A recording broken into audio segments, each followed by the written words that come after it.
Selamat malam Bapak Ibu yang dikasihi Tuhan Yesus Kristus. Malam sehat semua malam ini. Puji Tuhan. Ya, selamat datang Bapak Ibu dalam persekutuan pemahaman Alkitab pada malam hari ini. Baik Bapak Ibu yang secara fisik hadir di lantai 3 GKI Gading Indah dan Bapak Ibu yang melalui link Zoom. Tapi nampaknya hanya Pak Deot ya. Oh, ada 11. Ada 11 orang, ada Ibu Dini juga. Baik Bapak Ibu yang dikasihi Tuhan Yesus Kristus, malam hari ini mari kita persiapkan diri dan hati untuk belajar firman Tuhan. Kita akan angkat lagu pujian Allah hadir bagi kita. Kita naikkan satu ayat terlebih dahulu. Lagu pujian sudah saya share di grup WA-PA. Silakan dibuka. Dan di sini juga tampil lagu Allah hadir bagi kita. Kidung Jemaat 18 ayat 1. Kita naikkan pujian ini bersama-sama.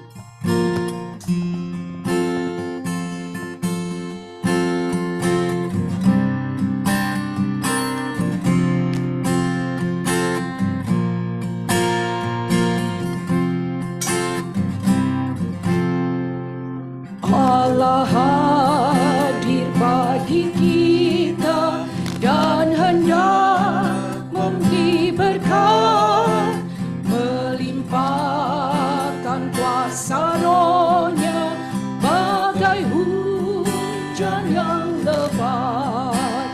Dengan Roh Kudus ya Tuhan, umat-Mu berkatilah, baharui hati kami, oh curahkan kurnia.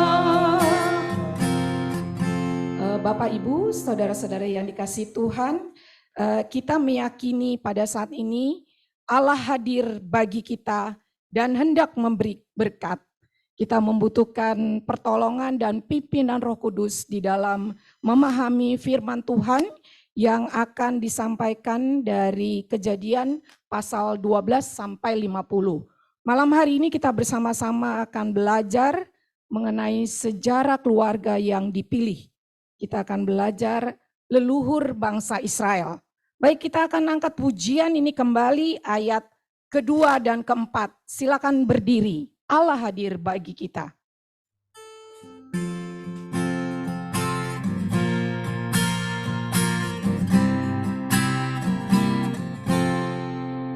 Allah hadir, sungguh hadir di jemaatnya yang kudus. Biar kasih kurnia-Nya menyegarkan kita terus. Dengan Roh Kudus ya Tuhan, umat-Mu berkatilah, baharui hati kami, oh curahkan kurnia. Ayat 4.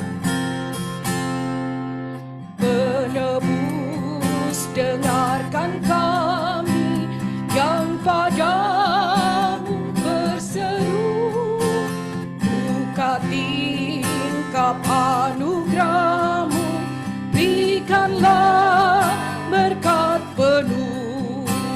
Dengan Roh Kudus ya Tuhan, umat-Mu berkatilah, baharui hati kami, oh curahkan kurnia. Mari kita satu dalam doa. Dengan penuh syukur kami datang ke hadirat-Mu yang Maha Kudus ya Bapa.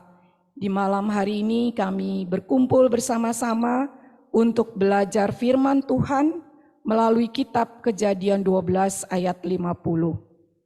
Bapa, kami membutuhkan pertolongan dan hikmat Tuhan pimpinan Roh Kudus di dalam belajar memahami firman-Mu yang adalah kekekalan itu ya Bapa.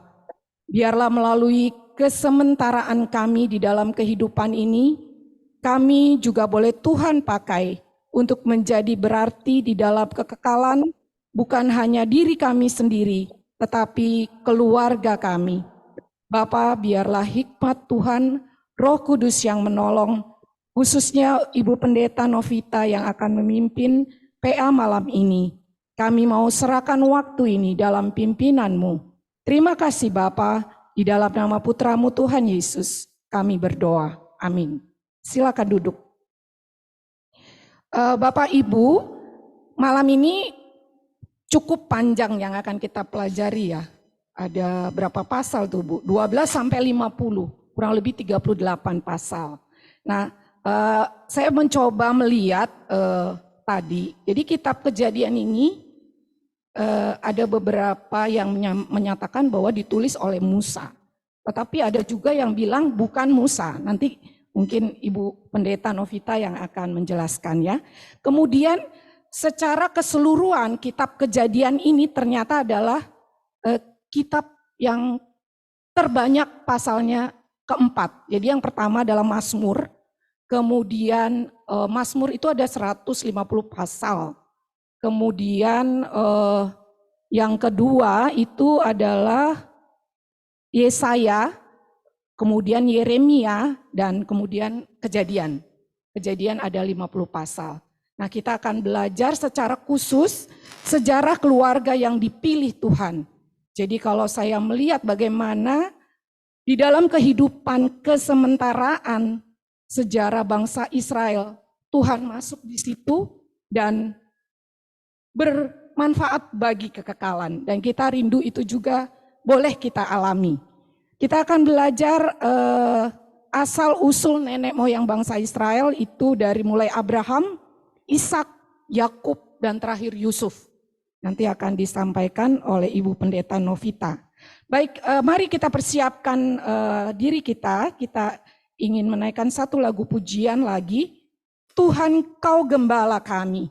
Biarlah Sang Gembala ini yang akan menuntun kami, menuntun kita semua untuk memperoleh hikmat Tuhan di dalam belajar firman.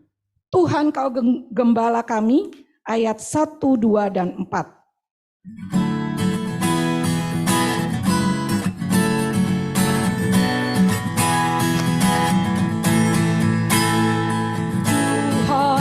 Gembala kami, tuntun kami domba-Mu,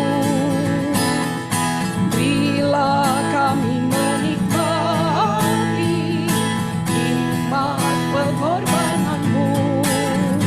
Tuhan Yesus, Juru Selamat, kami ini milik-Mu. Tuhan Yesus, Juru Selamat, kami ini milik-Mu. Kau pengawal yang setia, kawan hidup yang kekal. Jauhkan kami dari dosa, panggil pulang yang sesat. Tuhan Yesus, Juru Selamat, kami mohon beri berkat.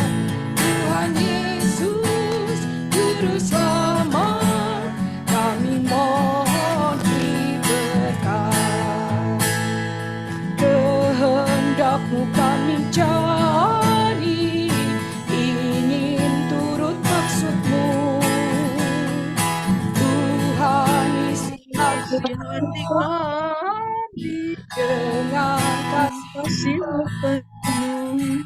Tuhan Yesus, Juru Selamat, tak teringat kasih-Mu. Tuhan Yesus, Juru Selamat, tak teringat kasih-Mu. Silakan Ibu Pendeta.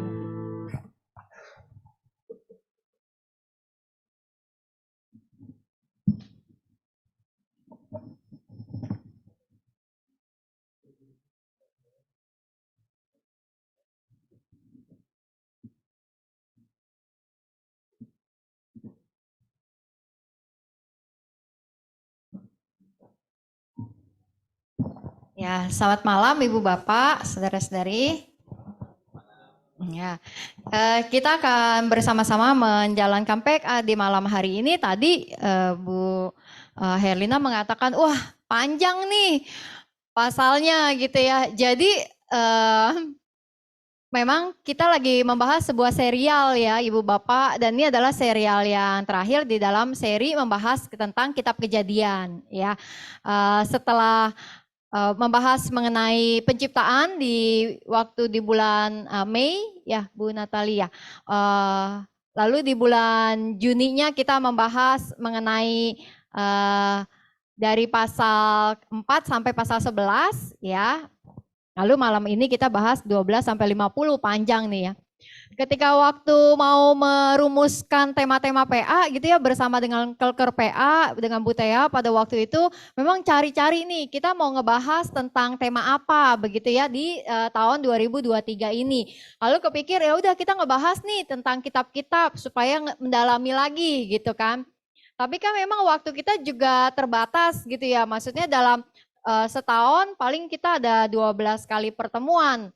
Jadi nggak bisa juga ngebahas semua kitab-kitab. Nah, jadi ada beberapa kitab yang kemudian dipilih. Lalu ketika waktu merencanakan tentang ini, ya udah kita penggalnya begini aja gitu ya. Tapi saya sendiri ngerasain sih ketika persiapan gitu ya, ini ngebaca persiapannya 38 pasal, lumayan juga. Tapi ya begitulah tema kita di malam hari ini, temanya adalah sejarah keluarga yang dipilih ya. Jadi nanti saya tidak akan membahas secara kronologi dari pasal ke pasal gitu ya, tapi melihat lebih kepada headlines-nya gitu ya, dari apa yang menjadi bagian-bagian mendasar tentang apa sih sebenarnya yang mau diceritakan di dalam kejadian ini ketika bicara tentang sejarah keluarga yang dipilih. Nah, Ibu Bapak, saudara-saudari, sedikit mereview gitu ya pertemuan pertama dan yang kedua begitu ya. Sudah berbicara membahas mengenai kisah dari Adam sampai Nuh gitu ya. Bahwa kita telah melihat sejarah penciptaan, lalu bagaimana manusia itu diciptakan pada hari yang terakhir, hari ke-6 dengan sungguh amat baik. Lalu kemudian juga bagian-bagian awal kitab Kejadian berbicara mengenai Adam dan Hawa yang kemudian jatuh ke dalam dosa, dan akibat dosa itu adalah kematian atau maut gitu ya. Namun juga pada waktu yang bersamaan ketika manusia jatuh ke dalam dosa, Allah menyatakan anugerahnya bahwa Allah yang kita kenal, Allah yang memperkenalkan diri adalah Allah yang mau memberikan pengampunan kepada manusia yang mencari Dia, yang bertobat kepadanya. Nah, juga kita telah membahas ya tentang keturunan-keturunan yang ada dari sejak Adam lalu sampai kepada Nuh gitu ya. Lalu bagaimana dalam peristiwa sejak zaman Adam sampai peristiwa Nuh, manusia yang sudah berkembang biak semakin banyak itu kemudian jatuh ke dalam dosa, sampai terjadilah peristiwa air bah di mana Tuhan merencanakan sebuah tatanan yang baru. Ya, dunia diperbaharui ya melalui keturunan dari Nuh gitu ya. Nah, itu yang kita telah bahas dalam pertemuan pertama kedua. Nah, sedikit mengingatkan gitu ya apa yang juga saya sampaikan dalam pertemuan yang lalu gitu. Saya suka dengan apa yang menjadi denah dari fase isi Alkitab menurut Langham Institute gitu ya. Nah, ketika di dalam fase ini kita melihat bahwa berbicara tentang isi Alkitab, maka berbicara tentang Allah yang memulai segala sesuatunya dan Allah yang pada akhirnya juga membuat sebuah ciptaan yang baru gitu ya. Nah, di dalam pertemuan-pertemuan yang lalu kita telah membahas mengenai kisah penciptaan, lalu bagaimana kejatuhan, dan pada malam hari ini kita akan membahas mengenai janji ya yang diberikan melalui Abraham dan kemudian kepada keturunannya gitu ya. Jadi berbicara tentang Kejadian pasal 12 sampai pasal 50 gitu ya. Masih berbicara tentang bagaimana cara Tuhan untuk membuat manusia kembali yang tujuannya adalah menjadi ciptaan yang baru gitu ya. Dan dalam proses itu maka ada janji yang Tuhan nyatakan, janji yang Tuhan berlakukan, dan untuk menetapkan janjinya itu maka Tuhan memilih sebuah bangsa, ya, yaitu Israel. Nah, ketika berbicara tentang Allah memilih sebuah bangsa gitu ya, maka kita akan melihat Alkitab memang berbicara tentang istilahnya sejarah keselamatan. Ya, sejarah keselamatan umat manusia gitu. Dan di dalam bagian kita di malam hari ini bahwa sejarah keselamatan itu diberikan melalui kehidupan keluarga pilihan ya dari Abraham. Ya, bahwa umat Israel gitu ya, dan kita sebagai Israel baru istilahnya gitu ya, adalah orang-orang yang beriman kepada iman yang telah dimiliki oleh Abraham dan juga mewariskan janji keselamatan yang Allah telah nyatakan kepada Abraham dan kepada keturunannya. Nah, Ibu Bapak Saudara-saudari, hal yang menarik kalau kita berbicara mengenai umat pilihan gitu ya. Kita kan orang-orang Kristen nih mungkin sedikit galau kalau berpikir tentang orang-orang Yahudi gitu ya. Kalau berbicara tentang perjanjian baru dan kalau kita menilai orang-orang Yahudi hanya dari kisah-kisah dalam perjanjian baru, pasti image kita orang Yahudi itu gimana? Tegar tengkuk, jahat gitu ya. Nggak percaya Yesus, sampai tega banget ngebunuh dan sebagainya begitu ya. Lalu kemudian ada ketegangan hubungan antara kekristenan dengan Yahudi dan itu terjadi dalam sepanjang sejarah gitu ya.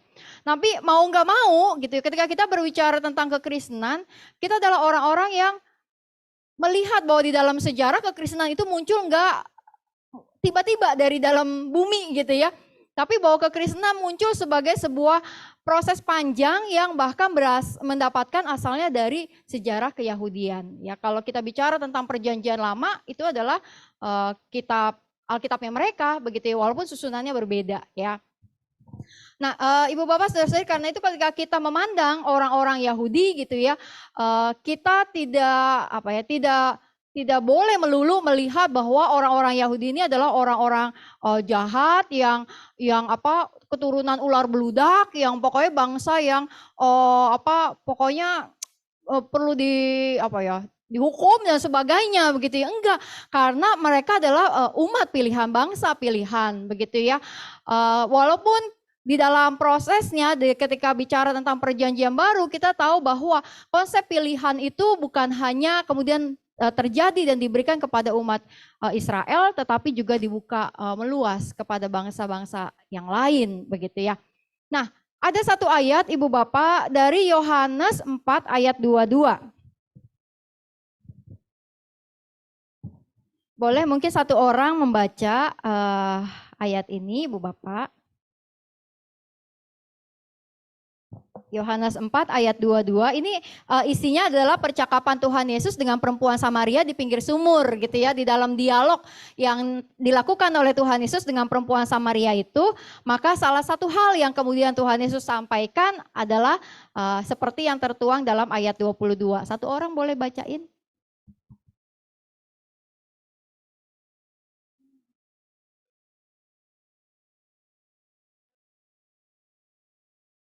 Ya, baik. Menarik.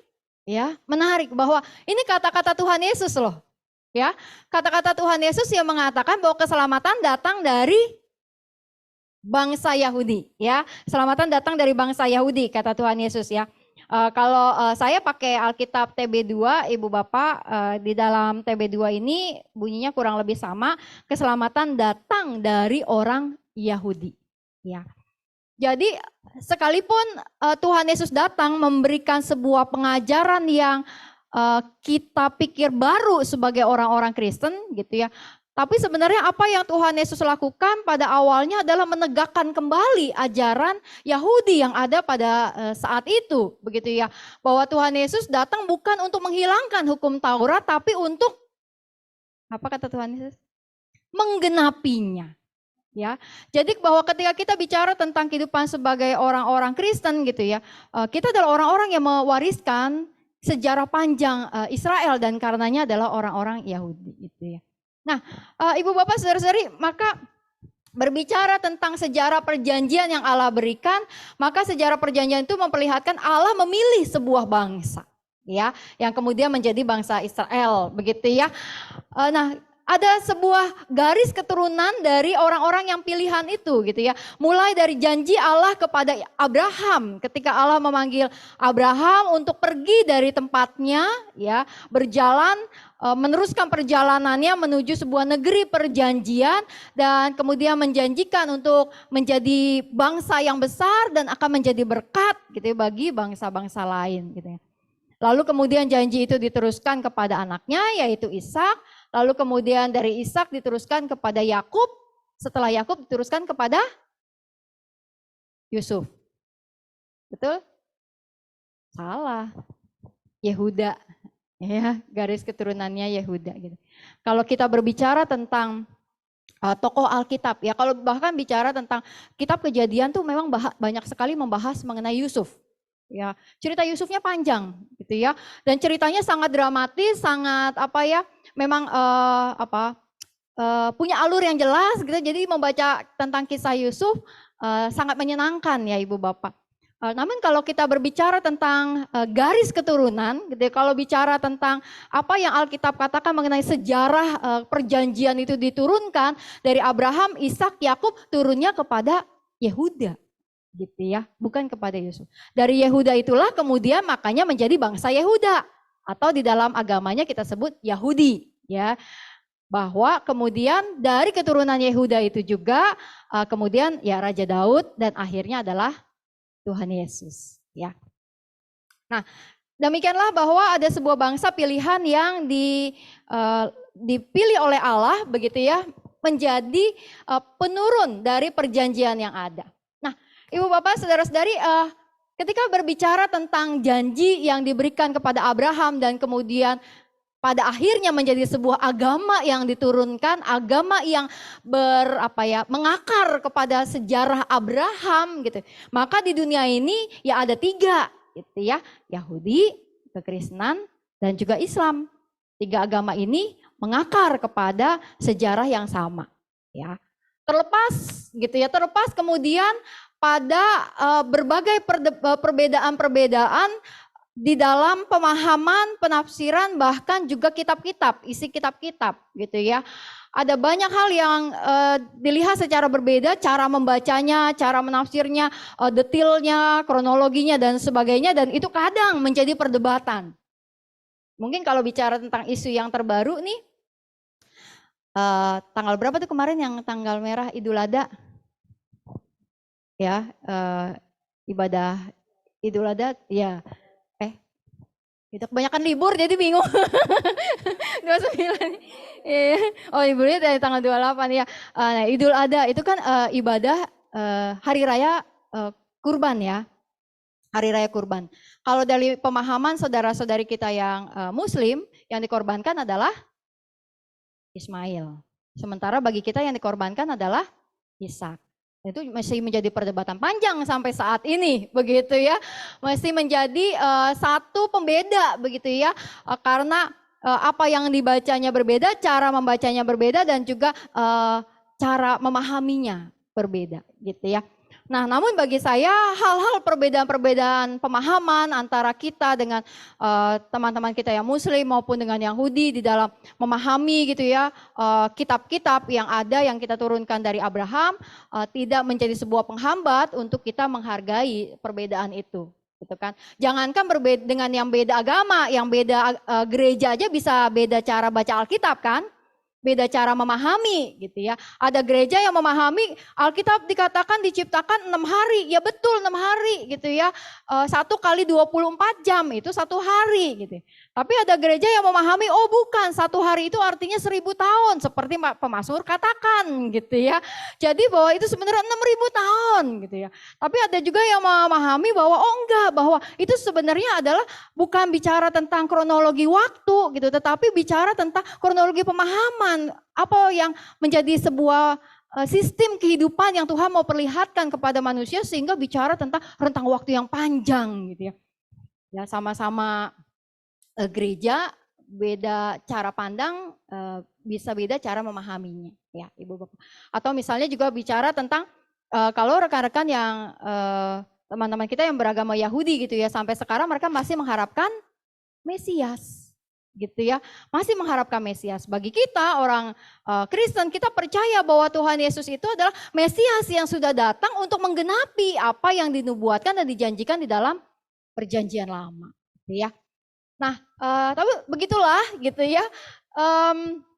Dunia ini kemudian berjalan dalam suasana, dalam warna yang berbeda begitu satu dengan yang lainnya, dan ada 3 agama yang sampai sekarang kemudian dikatakan sebagai agama Abrahamik gitu ya, agama Semit gitu ya, yang kemudian bicara tentang awal sejarah yang sama dari Abraham itu, dan punya banyak perbedaan sana sini, sekalipun juga ada hal-hal yang sama, hal-hal yang menyatukan gitu ya. Nah, berbicara tentang umat pilihan ini, Ibu Bapak, Saudara-saudari, kalau kita melihat Alkitab gitu ya, Alkitab itu di sana sini punya ayat-ayat yang menyebutkan tentang Allah sebagai Allah Abraham, Allah Ishak, dan Allah Yakub ya. Itu ada baik di dalam Perjanjian Lama khususnya, tetapi juga ada dalam Perjanjian Baru. Salah satunya misalnya bagian yang atas, Keluaran 3 ayat 16 ini adalah perkataan Allah kepada Musa ketika memanggil Musa ya. Dan ketika menarik gitu ya, ketika Allah memanggil Musa, ketika Tuhan memanggil Musa, maka Tuhan memperkenalkan dirinya kepada Musa gitu sebagai Allah Abraham, Ishak, dan Yakub ya. Bahwa Allah sedang mengingatkan kepada Musa dan kepada orang-orang yang kemudian dipimpin oleh Musa, dan kepada kita para pembaca Alkitab masa kini gitu ya, bahwa Allah yang menjalankan rencana keselamatan bagi Israel untuk keluar dari pembuangan adalah Allah yang memang melakukannya karena Dia berjanji. Sejak janji kepada Abraham diberikan kepada Ishak dan Yakub dinyatakan. Bahwa Allah itu bukan sekedar Allah yang iseng gitu ya. Ada bangsa yang menderita nih, ada negara yang lagi susah nih, kayaknya ada kaum yang susah, yang mana gitu ya. Kayaknya yang ini nih, yang di Mesir nih, kayaknya menderita banget. Lalu ngirimin orang buat nyelamatkan gitu ya. Tidak. Tapi apa yang terjadi dalam peristiwa keluaran dari Mesir, kita tahu bahwa itu adalah cara Tuhan untuk menggenapi janji yang pernah Ia berikan kepada Abraham. Yaitu untuk menjadikan mereka bangsa yang besar dan menjadi berkat dan punya tanah perjanjian. Nah, makanya kalau kita melihat kisah-kisah Alkitab, Ibu Bapak, Saudara-saudari, Alkitab ini kan sangat manusiawi ya. Alkitab itu enggak hanya bercerita tentang hidup yang menyenangkan, yang baik-baik, berisi petuah-petuah yang menghibur dan sebagainya. Tapi Alkitab itu kan isinya adalah cerita kehidupan. Cerita kehidupan yang bahkan penuh dengan jatuh bangunnya orang, para tokoh-tokohnya. Kalau kita bicara tentang tokoh Alkitab, pasti kita akan menemukan bahwa jalan hidup mereka itu enggak lurus-lurus aja, gitu ya. Enggak semuanya baik-baik aja. Mereka bisa jatuh ke dalam dosa. Kalau bicara tentang Abraham, Ishak, Yakub, dan Yusuf ya, kalau bicara tentang kejadian materi kita malam hari ini, gitu ya. Dari 4 tokoh ini, Ibu Bapak, Saudara-saudari gitu ya, kita bisa mengingat, atau Ibu Bapak ada yang mungkin udah baca-baca kembali gitu ya, bagian-bagian Alkitab untuk dibahas malam hari ini gitu ya. Ya mereka nggak sempurna. Mungkin Yusuf yang kita bisa katakan susah dicari dosanya gitu ya. Tapi coba kalau bicara tentang Abraham, dia 2 kali nggak ngakuin istrinya loh. Karena apa? Karena takut gitu ya. Dia takut kalau dia ngakuin ini istrinya, istri Sarah itu cantik rupanya ya. Dia takut kalau ternyata dia ngakuin ini Sarah istrinya gitu ya, maka kemudian nanti dia ditangkap, dibunuh, lalu Sarah dijadikan istri gitu ya. Lalu kan dia bilang nanti ngakunya saudara aja. Betul, masih ada kronologi hubungan bersaudara.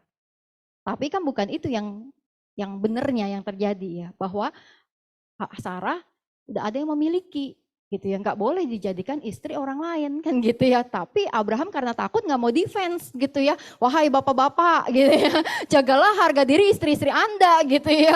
Walaupun betapa susahnya dan siap terancam gitu ya, tapi jangan kayak Abraham yang ngumpet gitu ya. Terus Tuhan sendiri yang akhirnya campur tangan gitu ya. Nah, bicara tentang tokoh-tokoh Alkitab, ibu bapak, saudara-saudari ya, maka mereka orang-orang yang sangat manusiawi ya, yang nggak sempurna ya tokoh-tokoh Alkitab ini. Tapi itulah justru menariknya menurut saya, isi Alkitab. Alkitab itu adalah kitab yang berisi banyak cerita-cerita, ya, cerita-cerita kehidupan, cerita-cerita yang bahkan punya sebuah benang merah ya. Kalau lihat tadi ya fase yang diberikan ini, ada sebuah benang merah yang panjang yang sedang terjadi dari awal sampai akhir, begitu ya.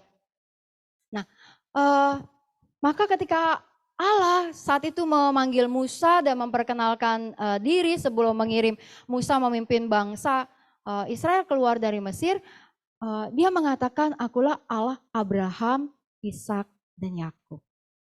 Bahwa ketika Allah memperkenalkan diri kepada Musa sebelum memberinya tugas penting membawa bangsa itu keluar dari Mesir, maka Allah sedang ingin mengatakan, inilah sebuah proses yang Allah mau lakukan ketika ia mencoba menggenapi janjinya kepada umatnya. Bahwa dia adalah Allah yang pernah berjanji kepada Abraham, janji yang kemudian diturunkan kepada Ishak dan kepada Yakub.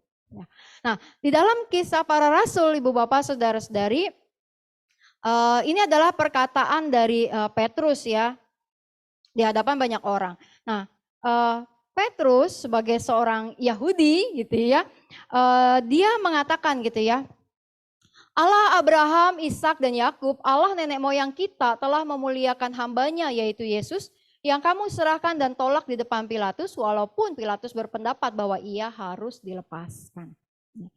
Bahwa ketika Petrus mengajarkan tentang Mesias gitu ya, tentang Yesus yang disalibkan dan bangkit itu, maka Petrus sedang mengingatkan para pendengar, orang banyak pada saat itu, bahwa ini adalah bicara tentang sebuah hal yang memang dilakukan bukan istilahnya bikin ajaran baru, bukan memperkenalkan ilah yang baru, bukan memperkenalkan bahkan dewa yang baru gitu ya, bukan memperkenalkan sosok yang baru, tapi sedang terjadi peristiwa karya keselamatan yang memang dilakukan oleh Allah yang mereka kenal gitu ya.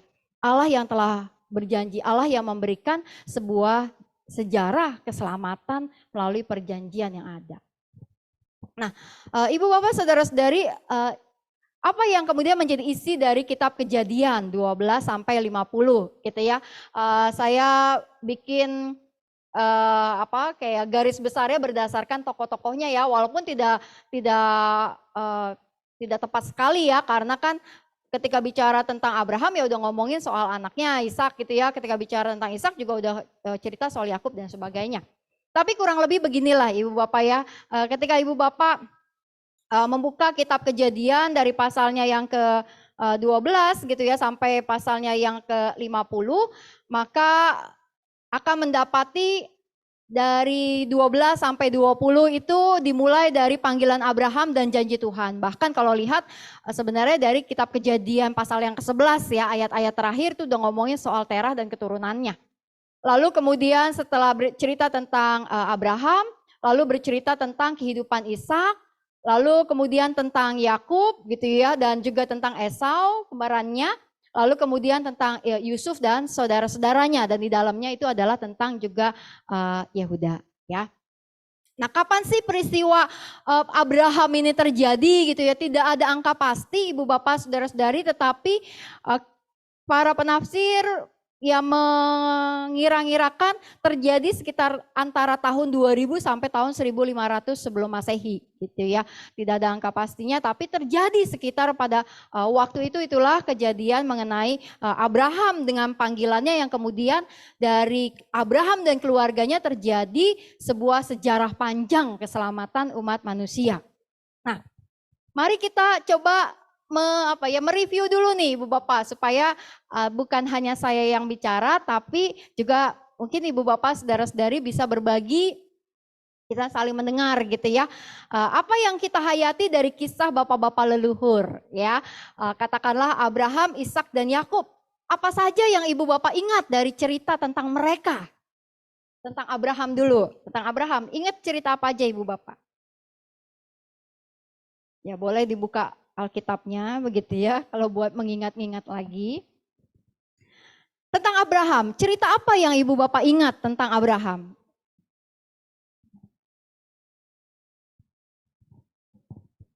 Sarah, kenapa Bu Sarahnya?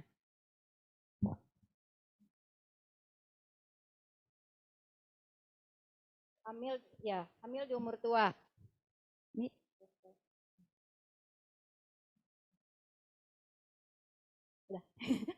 Ya maaf yang di Zoom kalau nggak dengar jawaban dari saudara-saudari kita. Ini kameranya sebelah mana? Oh ya. Oke, Bu Natali tadi mengatakan Sarah yang mengandung di usia tua ya. Ketika melahirkan Ishak umurnya 90 tahun, Abraham 100 tahun ya dalam usia tua begitu ya. Baik, apalagi yang kita ingat tentang kisah Abraham?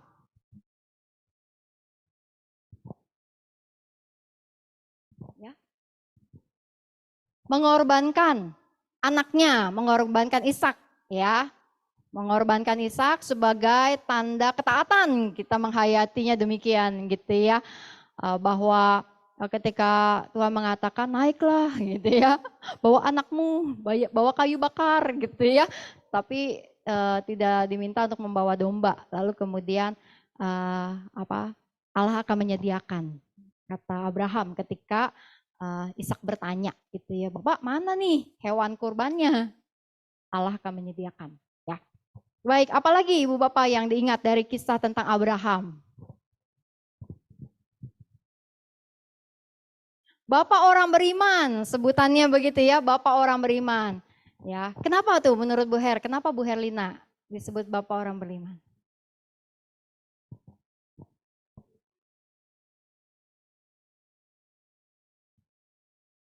Waktu menyerahkan Ishak.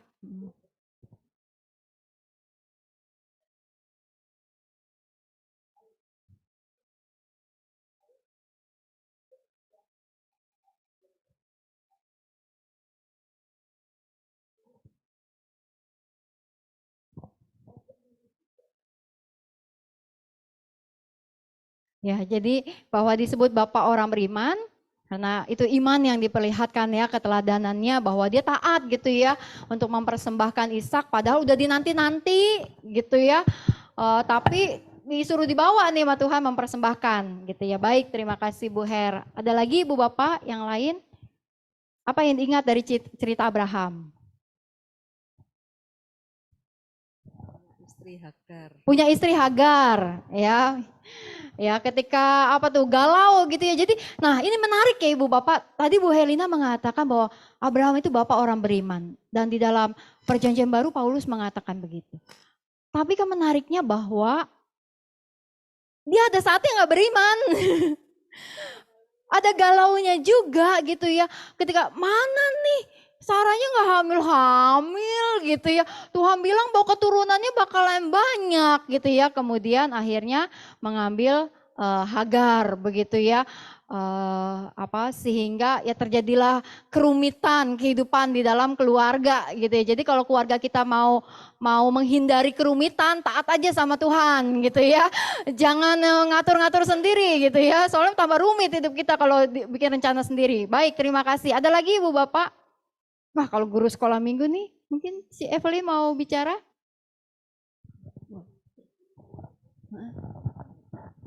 Ingatnya lagu sekolah minggu yang Bapak Abraham punya banyak anak. Oh, oke.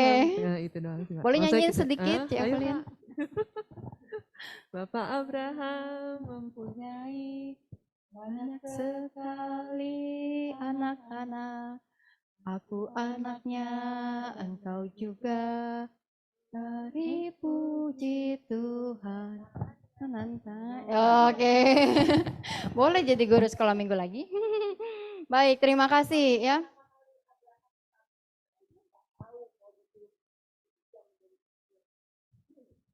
Jadi satu teladan buat kita, Abraham waktu dipanggil kan disuruh kemana belum tahu kan, tapi dia taat aja gitu. Itu salah satu yang mungkin kenapa dia jadi dikatakan bapak Bapak orang beriman beriman. ya, Begitu. karena dia juga nggak tahu, ikutin aja kemana Tuhan tuh gitu. Ya. Baik, ada lagi Ibu Bapak? Ada di chat. Oh, oke. Apa ya? Bentar. Di chat ada sebentar. Bu,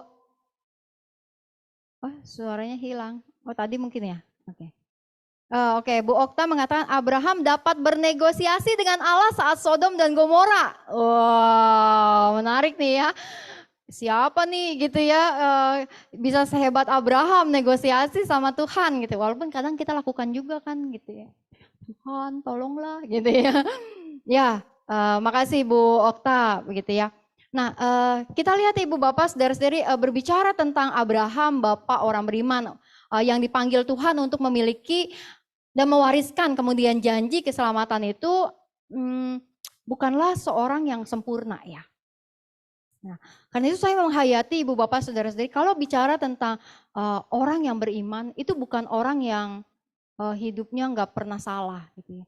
Tapi orang beriman adalah orang yang mengakui kelemahannya dan bersedia berproses bersama Tuhan dalam berimannya. Orang yang bersedia untuk belajar bahkan jatuh bangun di dalam iman gitu ya. Makanya kalau kita bicara tentang apakah kita orang beriman? Iya, kita orang beriman gitu. Karena kita adalah orang-orang yang mau berproses sama Tuhan begitu ya. Untuk jatuh bangun dalam iman kita, kita pasti nggak berani mengaku bahwa kita punya iman yang sempurna. Tapi kita adalah orang yang mau belajar beriman. Oke, tentang Ishak. Tentang Ishak Ibu Bapak. Apa nih kisah-kisah tentang Ishak? Oh ya Pak. Ya. Apa yang Ibu di video itu ganti nama. Abram menjadi Abraham. Oh oke, Nah, yang di sosial video iklan. Oh nanti ntar ya Pak, masih agak di bawah. Ya. Tanya dengan terakhir.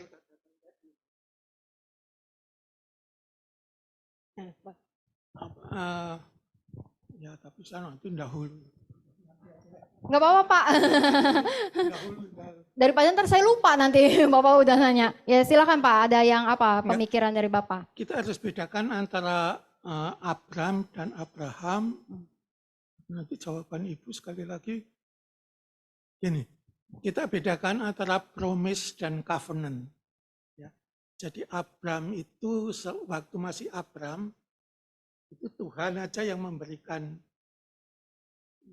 janji-janji. Tapi begitu ya ganti nama, di situ kelihatan bahwa sekarang Abraham itu bersedia untuk hidup di dalam perjanjian dengan Tuhan. Jadi kira-kira gitulah pergantian nama dari Abram menjadi Abraham, bahwa sekarang dengan nama Abraham itu benar-benar hidup di dalam perjanjian Tuhan. Istilahnya orang yang berkomitmen gitu ya untuk mau setia kepada Tuhan begitu ya. Dengan segala kelemahannya tadi itu. Ya. Baik, terima kasih Pak Sinki. Ya, baik ya. Iya Pak. Makasih. Ada tentang Ishak Ibu Bapak? Tentang Ishak apa nih yang diingat dari cerita-cerita tentang Ishak?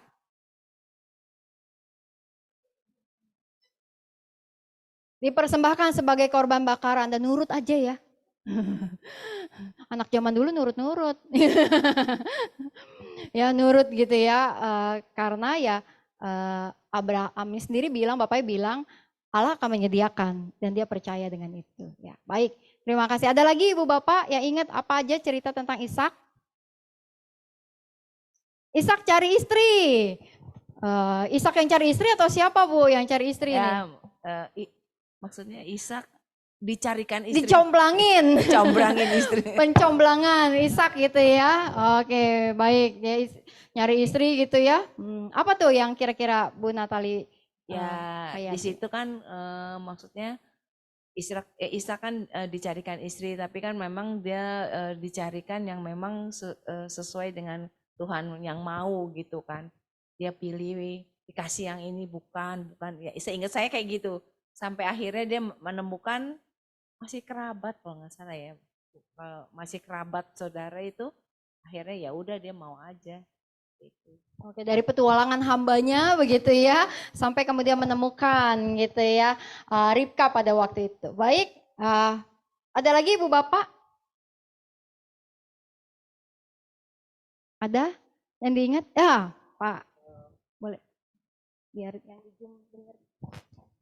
Kalau saya melihatnya Ishak ini senang kuliner ya, mengutamakan kuliner tuh, makanan enak.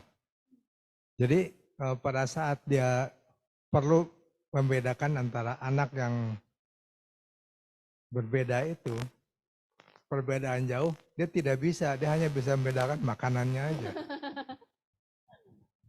Dari makanannya gitu ya, mempersembahkan hewan kambing olahan gitu ya. Oke, baik gitu ya. Menarik juga nih pemikirannya Pak Segi. Baik, ada lagi Ibu Bapak soal Ishak apa yang ini atau yang boleh yang sambil tadi buka-buka Alkitab dari Zoom ada? Cukup? Oke, baik kita lihat dulu Yakub. Nah, kalau Yakub Ibu Bapak apa yang diingat dari kisah Yakub? Dari kisah Yakub, apa yang diingat? Tukang tipu. Tukang tipu gitu ya. Ya Esau mengatakan gitu ya, engkau 2 kali menipu aku, kata Esau gitu ya. Baik, nanti Ibu. Oke. Kenapa Yakub yang diberkati gitu ya? Walaupun tukang tipu, begitu ya. Ya, kenapa Ibu Bapak menurut Ibu Bapak? Hak sulung. Kalau hak sulung, yang sulungnya Esau. Yakub. Ya, kalau bicara tentang kronologi hak, Esau menjual hak kesulungan itu kepada Yakub, begitu ya. Namun kan, Jo, anak mami, Esau anak papi. Ya, nah ini juga bicara ya Ibu Bapak, saudara-saudari, kan kita lihat ya kalau bicara tentang sejarah keluarga yang dipilih nih ya, yaitu bahwa mereka tuh bukan keluarga yang sempurna sebenarnya gitu kan ya, bukan orang yang sempurna juga gitu ya. Bicara tentang yang terjadi dengan Yakub gitu ya, dia melakukan penipuan gitu ya, dan bahkan kemudian apa sih yang bikin jadinya sejarah panjang dengan Yusuf itu terjadi dengan peristiwa penjualan Yusuf ke Mesir sampai akhirnya kemudian dia jadi pembesar di Mesir. Itu kan kalau bicara tentang akar masalahnya adalah apa tuh? Bukan kalau si Yakubnya nih kepada anak-anaknya. Akarnya adalah dia pilih kasih kan. Dia sukanya sama Yusuf. Ya, karena itu adalah anak-anak dari Rahel. Ya, ini makanya jangan poligami Ibu Bapak, jangan. Pusing. Ya, Lea adalah istri pertama. Tapi kalau Alkitab mengatakan dia istri yang tidak dikasihi. Oh, tuh. Tajam tuh kalimatnya, istri yang tidak dikasihi gitu ya. Anaknya banyak. Istri yang tidak dikasihi. Yang dia kasih adalah Rahel. Karena itu yang Yakub kemudian cintai dan kasihi adalah anak-anak dari Rahel, yaitu Yusuf dan Benyamin. Itu sebabnya Yakub tuh memilih lebih mencintai Yusuf dan Benyamin karena itu adalah anak-anak Rahel. Rahel yang dari awal bikin dia kesengsem gitu ya, tapi ternyata yang dikasih si Lea gitu ya. Dan itulah kemudian yang terjadi gitu ya. Bahwa bahwa ketika bicara tentang keluarga pilihan Allah tuh ternyata tidak memilih keluarga yang sempurna. Gitu ya.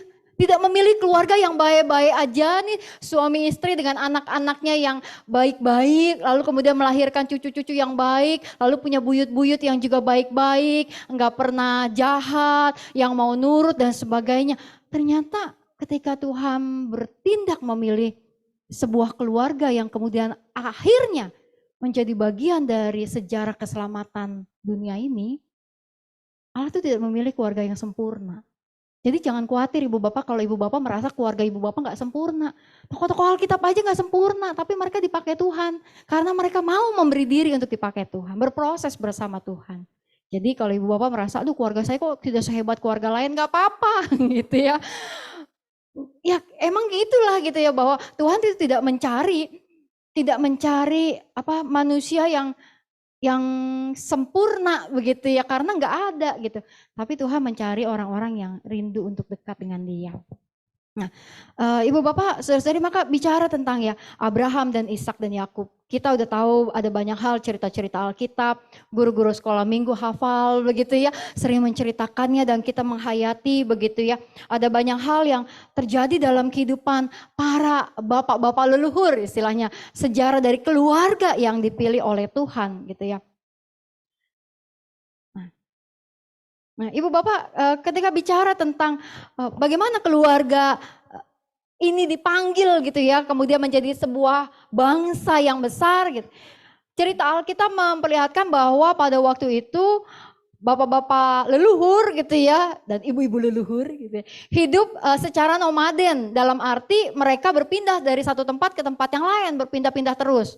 Kecuali ketika 400 tahun tuh di Mesir diperbudak gitu ya, yang tadinya hidup nyaman lalu kemudian sampai jadi budak, dan Alkitab mengatakan 400 tahun mereka tinggal di Mesir. Bayangkan 400 tahun Tuhan gak lupa sama janjinya ya.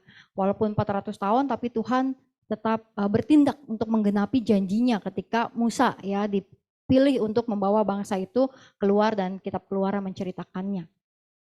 Nah, Abraham pada awalnya tinggal di Ur-Kasdim bersama dengan Terah, bersama dengan sanak keluarganya gitu ya, dengan bapaknya, dengan keluarga besarnya. Mereka tinggal di Ur-Kasdim, lalu kemudian Terah mengajak mereka untuk berangkat ke Haran gitu ya. Dan Alkitab kemudian mengatakan bahwa di Haranlah mereka tinggal pada saat itu ya. Mereka menetap di Haran. Tapi kemudian ada panggilan bagi Tuhan supaya Abram keluar dari sana keluarganya dan melanjutkan perjalanan ke negeri yang akan Tuhan tunjukkan kepadanya. Lalu kemudian Abram berangkat menuju Kanaan, begitu ya. Dia ke sebagai negeri perjanjian, dia berangkat ke sana. Keluarganya masih tetap bertahan di Haran.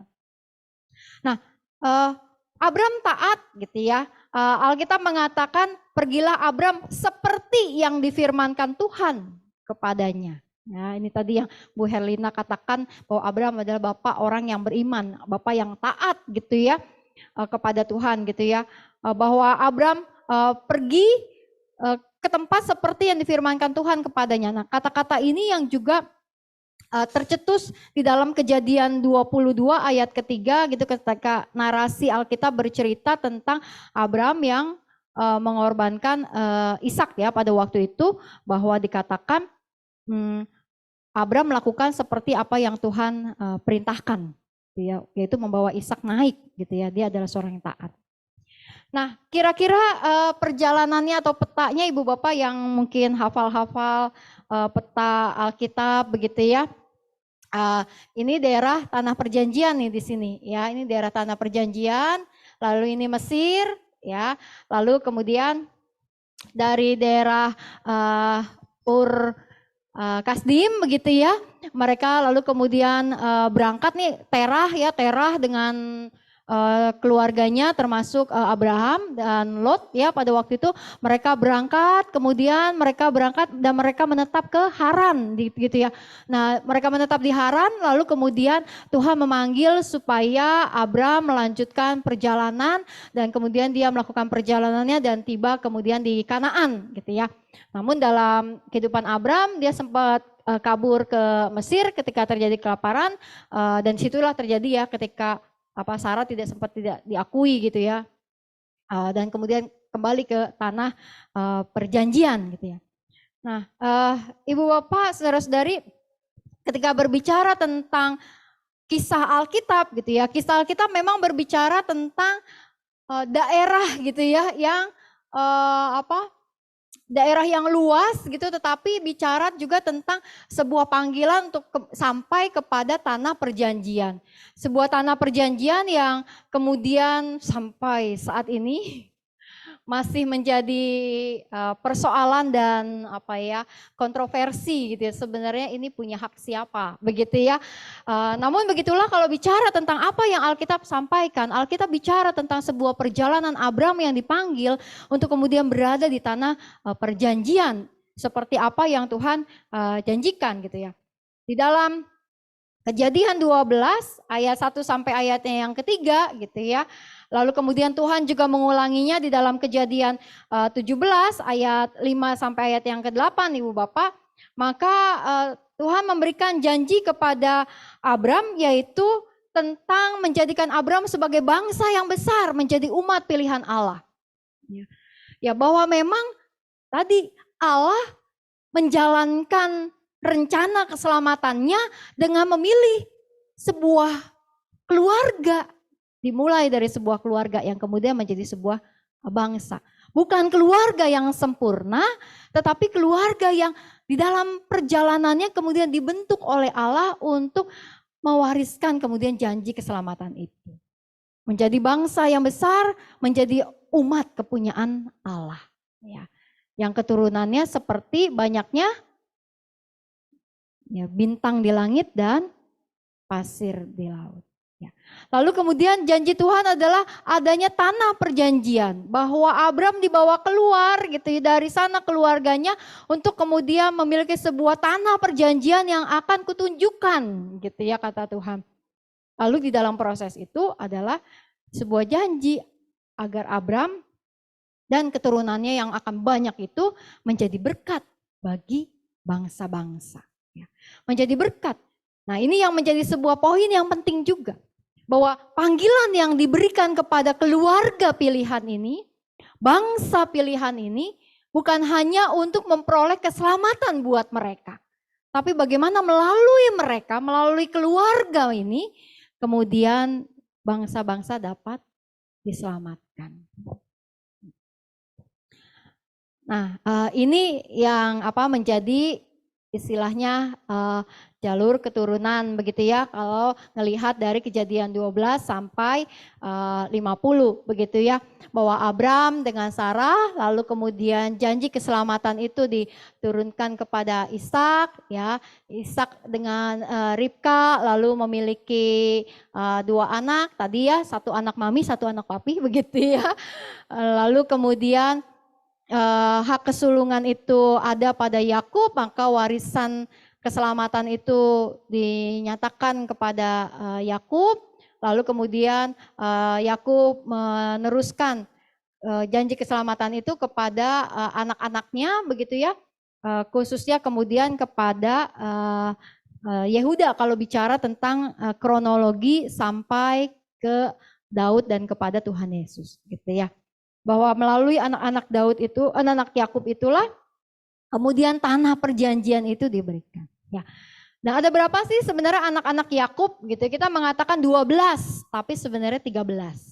Karena ada satu anak Yakub perempuan yang tidak punya hak waris tanah gitu ya pada waktu itu ya. Nah ini daftarnya seperti yang dibuat di dalam Kejadian 35. Ayat 22 sampai 26 begitu ya, bahwa dari Lea begitu ya, ada anaknya yang pertama yaitu Ruben gitu ya, lalu yang kedua itu Simeon, lalu ketiga Lewi, lalu keempat Yehuda. Perhatikan bahwa Yehuda itu anak yang keempat tuh ya, yang nanti kemudian jadi silsilah dari Tuhan Yesus gitu ya. Isakar, Zebulon, lalu dari Rahel, Yusuf dan Benyamin yang disayang banget begitu ya. Saking disayangnya begitu Yusuf udah hilang dan Yusuf udah jadi pembesar di Mesir, lalu kemudian keluarga besar ini yang bersepuluh datang untuk cari makan ke Mesir, tapi Benyamin tinggal di rumah gitu ya. Lalu waktu Simeon disandra oleh Yusuf, untuk membuktikan gitu, bener nggak kamu masih punya saudara di rumah gitu ya. Kamu bilang kan 12 bersaudara, satu udah mati, satu di rumah. Pulang, bawa ke sini saudaramu, buktikan bener apa enggak. Tapi Simeon kan disandra ya, nggak boleh bawa pulang ya. Terus Yakub kan saking sayangnya sama Benyamin, nggak ngizinin kan awalnya kan, nggak ngizinin Benyamin tuh dibawa. Sampai Yehuda bilang, aku yang akan menanggung nyawanya gitu ya, bahwa Yakub melarang Benyamin dibawa tuh ya. Padahal kan ini kalau Benyamin nggak dibawa, Simeonnya nggak bisa pulang kan gitu. Jadi dia lebih sayang sama nyawanya Benyamin, mengorbankan Simeon kan gitu, saking sayangnya gitu ya kepada si Benyamin ini gitu ya, karena itu tadi anak dari Rahel gitu ya. Lalu kemudian dari Bilha, anak dari Rahel, ada Dan dan Naftali. Lalu dari Zilpa ada Gad dan Asher. Ya, ini masih sistem keluarga zaman dulu Ibu Bapak, ada budak-budak gitu ya, yang kemudian menjadi apa istilahnya ya, istri selir gitu ya. Selir itu sebutan buat kerajaan, selir gitu ya. Jadi ini gitu ya. Tapi jangan dilakukan pada zaman sekarang karena sudah berbeda sistem yang dilakukan sekarang ya Ibu Bapak Saudara-saudari. Nah, di dalam proses ini gitu ya, ketika bicara tentang 12 suku lah yang kemudian dijadikan besar begitu ya. Sama Dina. 1. 13. Ceweknya hanya Dina. Ada kisah Dina. Ya.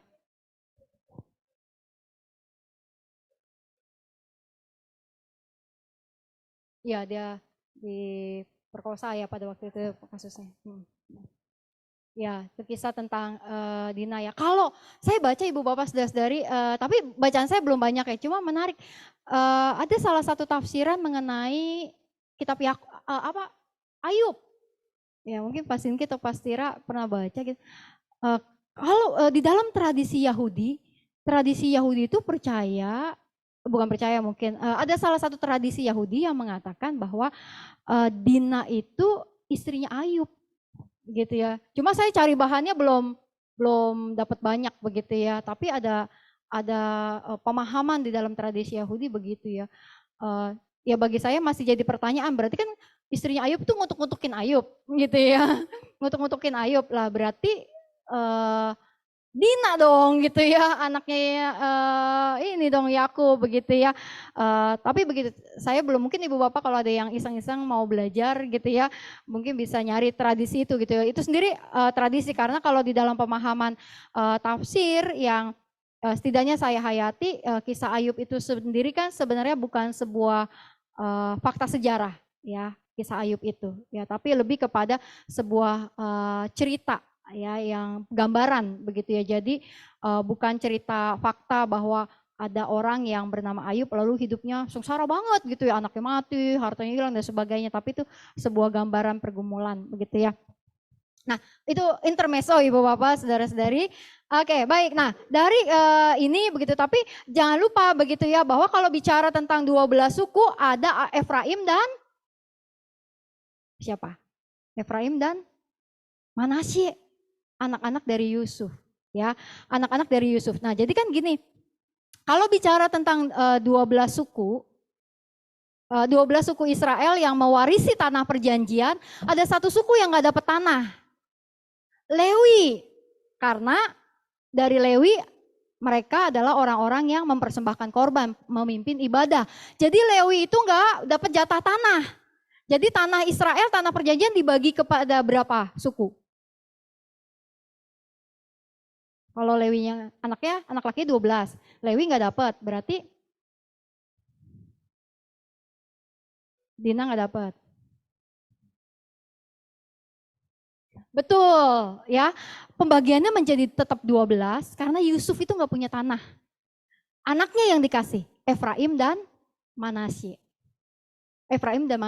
Ya, sehingga jadi tetap 12 ya. Dari 12 suku Israel, satu nggak dapat, Lewi. Jadi mestinya dibagi ke 11 gitu ya. Tetapi kita tahu nih, suku Israel ada 12 karena nggak ada suku Israel itu Yusuf, betul? Ada suku Yehuda, ada suku Dan, ada suku Naftali, ada suku Efraim dan Manasye. Ya, jadi hak tanahnya Yusuf dibagi kepada kedua anaknya, gitu ya. Ini sih sebenarnya kalau misalnya jadi Isakar atau jadi Ruben gitu ya, enak aja dia dibagi berarti dapat dua tempat dong. Yusuf dapat 2 dong gitu ya. Tapi ya begitulah gitu ya gambarannya Ibu Bapak Saudara-saudari. Nah, dari seorang Abram yang dipanggil kemudian oleh Tuhan, maka kemudian perjanjian Allah itu dinyatakan kepadanya dan kemudian diturunkan kepada keturunan-keturunannya. Bahwa janji yang Allah nyatakan tentang menyelamatkan bangsa ini gitu ya, bahwa kalau bicara tentang kehidupan manusia yang mestinya upahnya maut ketika berdosa, maka Tuhan berjanji ada keselamatan yang dinyatakan melalui sebuah bangsa yang kemudian meneruskan perjanjian itu. Dan akhirnya keluarga yang meneruskan perjanjian itu dan kemudian menjadi sebuah bangsa yang besar. Nah, kita masuk ke dalam yang saya iklanin. Nah, tentang nama yang baru dan hidup yang baru gitu ya. Ketika berbicara tentang sebuah proses pergantian nama, tadi Pak Sinki sudah mengatakannya juga gitu ya, bahwa pergantian nama Abraham itu menyatakan ada sebuah komitmen gitu ya, beriman ketaatan yang Abraham mau jalankan gitu ya, sehingga kemudian Tuhan mengubah namanya menjadi Abraham. Ya, Abram itu sendiri sebenarnya artinya adalah bapak yang luhur, ya, dari kata Abram, ya, bapak yang luhur. Lalu kemudian namanya diganti menjadi Abraham, yang bukan hanya bapak yang luhur, satu orang bapak gitu, tapi bapak sejumlah besar bangsa, gitu ya. Dan menariknya bahwa ketika Kejadian mengatakan nama Abraham diubah menjadi Abram, Bapak Ibu boleh buka Alkitabnya. Tuhan memberikan sebuah tanda tuh, gitu. Tandanya baru kali itu tuh diberikan. Selain bintang di langit itu kan tuh penggambarannya. Tapi ada sebuah tanda yang harus dikerjakan, dilakukan. Apa tandanya? Dalam Keluaran 17.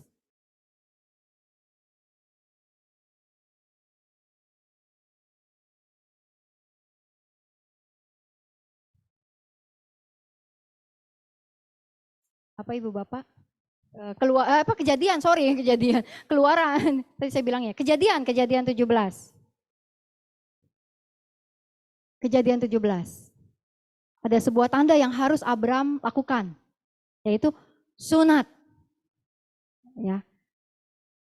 Kejadian 17, ya. Kejadian ini fontnya agak keluaran, Kejadian itu huruf J ya. Kejadian pasalnya yang ke-17 ya. Ada sebuah tanda yang Abram mesti perlihatkan, ya, yaitu sunat dilakukan sebagai pengikat perjanjian itu. Nah, kita bagi orang Kristen zaman sekarang kita menghayati perjanjian baru ketika panggilan kita adalah sunat hati, itulah istilahnya ya. Nah, sunat sebagai tanda perjanjian yang diberlakukan pada saat itu. Dan ketika Tuhan memberitahukan Abraham untuk melakukan sunat sebagai tanda pengikat perjanjian, Tuhan memberitahukan perubahan nama bagi Abraham. Abram menjadi Abraham. Tapi bukan hanya Abraham yang dikasih nama baru, tapi juga Sarai. Tuhan tidak hanya memanggil pria, tidak hanya memanggil sang suami, tapi Tuhan memanggil sang istri. Tuhan memanggil satu keluarga untuk menjadi umat pilihan Tuhan. Ya, karena itu kalau bicara tentang tafsiran yang mengatakan, ungkapan-ungkapan yang mengatakan bapak leluhur, gitu ya, maka sebenarnya para leluhur Alkitab bukan hanya para bapak, tapi juga bapak dan ibu, begitu ya. Karena para perempuan pun dipakai gitu ya, menjadi bagian dari ikatan perjanjian itu. Nah, Sarai menjadi Sarah begitu ya. Kalau Sarai itu artinya adalah permaisuri gitu ya, atau putri gitu ya. Tapi kalau Sarah gitu ya, dari kata Sar itu adalah ibu sebuah bangsa gitu ya. Maka ketika Tuhan menyatakan kepada Abram, dia menjadi bapak bangsa yang besar, Abraham, maka Tuhan juga memberikan peran kepada Sarai.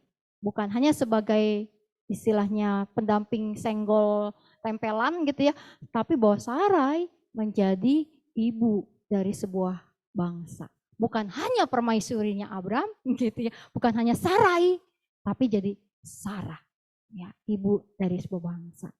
Ya. Nah, dalam perubahan nama ini, Ibu Bapak, Saudara-saudari, maka ikatan perjanjian itu dilakukan oleh Abraham dan kemudian diturunkan dengan pengikat sunat itu untuk mengatakan bahwa ada janji yang dimiliki dan janji itu diwariskan. Nah, lalu bicara tentang perubahan nama begitu ya. Perubahan nama kalau melihat dari bagian kejadian ini, maka kita akan melihat nama tentang Yakub. Tadi Yakub apa? Penipu ya. Penipu gitu ya. Yakub itu artinya sebenarnya memegang tumit ya, pemegang tumit ya. Atau kalau di dalam tafsiran maknanya gitu ya, orang yang mengejar sesuatu secara ambisius gitu-gitulah ya. Jadi seseorang yang ingin mendahului dan sebagainya gitu ya. Tapi kalau arti harafiahnya itu adalah orang yang memegang tumit. Karena Yakub lahir memegang tumitnya Esau.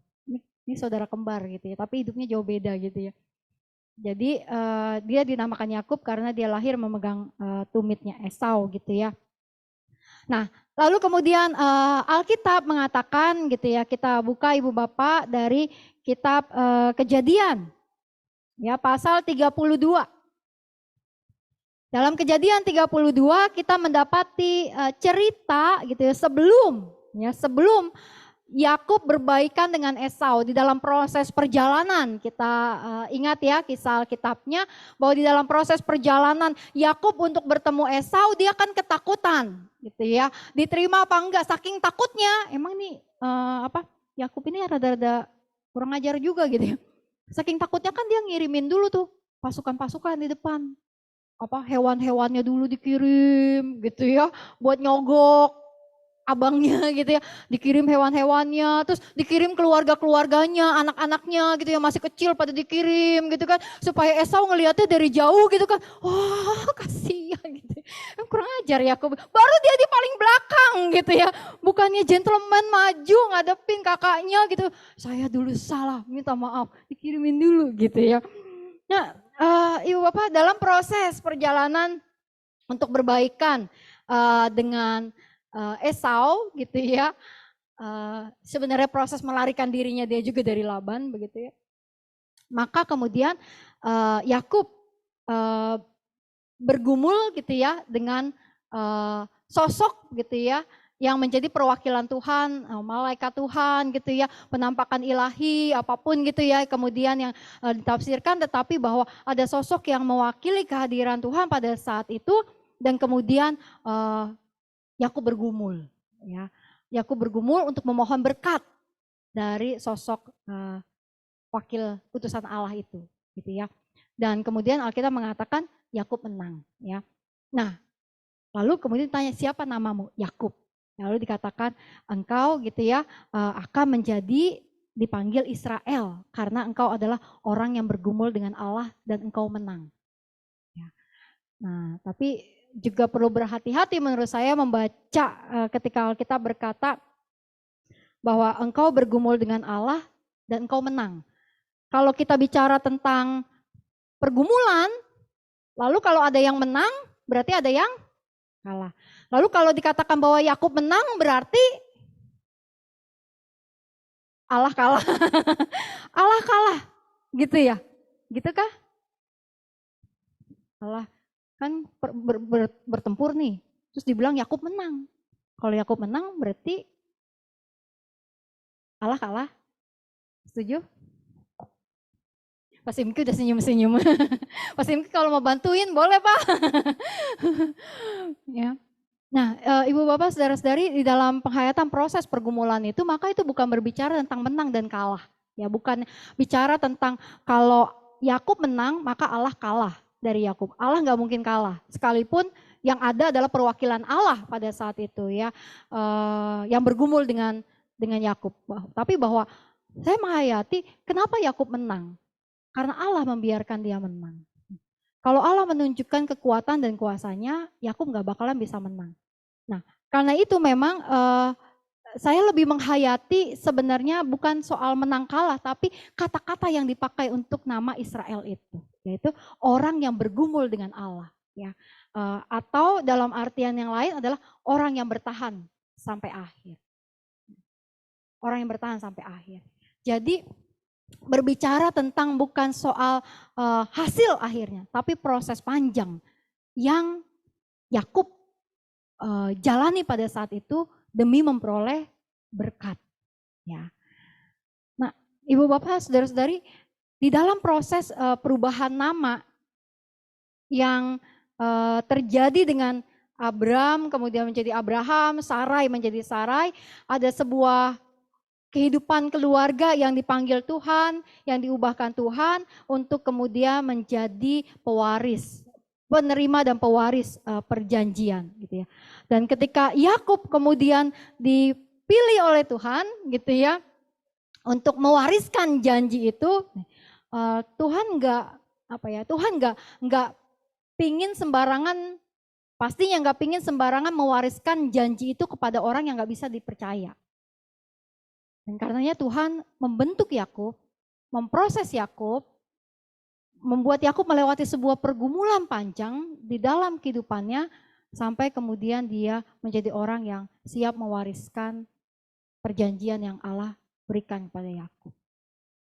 Ya, bahwa kemudian dari dialah kita mengenal nama Israel. Ya, dari Yakub berubah nama menjadi Israel dan dari keturunanlah kemudian 12 suku Israel yang kita kenal. Kalau seri selanjutnya itu ya Bu Natali, masuk ke Keluaran ya? Yang nanti ya?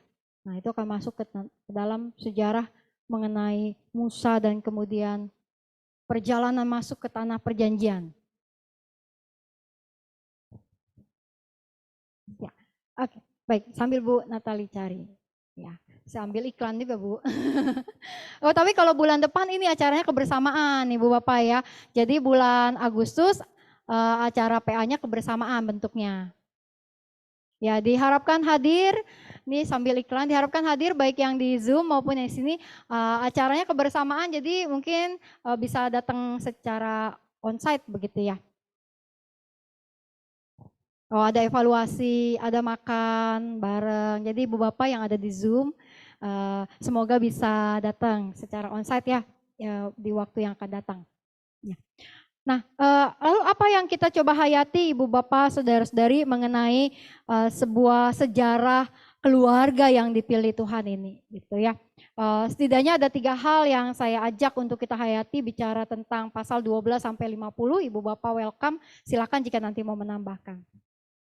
Yang pertama adalah bahwa pemilihan itu terjadi sesuai dengan kehendak Tuhan. Ya. Dan bukan karena hak atau kelebihan manusia. Bukan karena manusia berhak dipilih Tuhan, pasti bukan. Dan bukan karena manusia punya kelebihan, kehebatan yang tidak dimiliki orang lain sehingga dipilih Tuhan. Enggak. Gitu ya. Karena kita melihat bahwa Tuhan kemudian memilih orang-orang yang jatuh bangun dengan imannya. Keluarga-keluarga yang bahkan gak sempurna, tapi mau menjalankan proses kehidupannya. Dipakai oleh Tuhan. Ya. Nah, hal yang kedua adalah bahwa pemilihan itu bukan sebuah hal yang eksklusif hanya untuk mereka. Tetapi bahwa melalui apa yang dilakukan Allah dengan memilih mereka, maka ada sebuah rencana dan berkat bagi bangsa-bangsa lain. Keselamatan itu dinyatakan bagi bangsa-bangsa lain. Ya. Bahwa Israel lalu kemudian kepada seluruh dunia. Melalui kehidupan panggilan perjanjian yang kita juga miliki pada saat ini sebagai Israel baru, sebagai umat perjanjian yang baru. Ya. Nah, lalu kalau begitu, kalau ada yang dipilih oleh Tuhan, berarti ada yang tidak dipilih. Nah, tapi bukan berarti bahwa Tuhan memilih Abram dan keluarganya untuk menjadi umat yang spesial, lalu berarti Tuhan menolak bangsa-bangsa yang lain. Apalagi kalau kita bicara tentang sejarah kerajaan-kerajaan gitu ya, katakanlah misalnya kerajaan Persia atau kerajaan Babel gitu ya, kita mungkin mengatakan oh ini musuh-musuhnya Israel nih, gitu ya, musuh-musuhnya Israel. Jadi kalau Israel itu diselamatkan oleh Tuhan, bangsa-bangsa lain tidak diselamatkan. Tunggu dulu, kisah mengenai pembuangan bangsa Israel di Babelonia gitu ya, itu kan terjadi karena justru Tuhan memakai Nebukadnezar untuk menghukum bangsa Israel gitu ya. Dengan kerajaan Babel yang besar lalu kemudian mengalahkan bangsa Yehuda begitu ya. Bahwa Tuhan juga memakai bangsa-bangsa lain. Dan kalau bicara bahkan mengenai peristiwa pengembalian bangsa Israel ke tanah perjanjian gitu ya. Raja Kores itu disebut orang yang kupilih kata Tuhan. Raja Kores. Ketika Kores kemudian pada zamannya memberikan sebuah keputusan agar bangsa Israel boleh pulang ke tanah perjanjian. Ya. Raja Kores yang melakukan.